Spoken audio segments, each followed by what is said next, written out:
夏天到了，天气呢是越来越热，人也变得没有食欲，所以今天蓝妹儿就要给大家带来一道非常下饭的腌辣椒。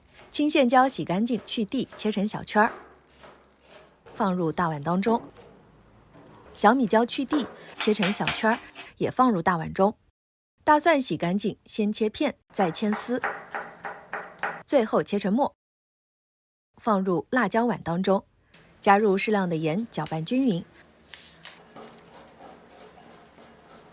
把辣椒先腌制10分钟的时间，随后往腌制好的辣椒碗当中倒入生抽，加白糖，倒入醋，拌匀了。生抽、白糖和醋的比例是5:2:2。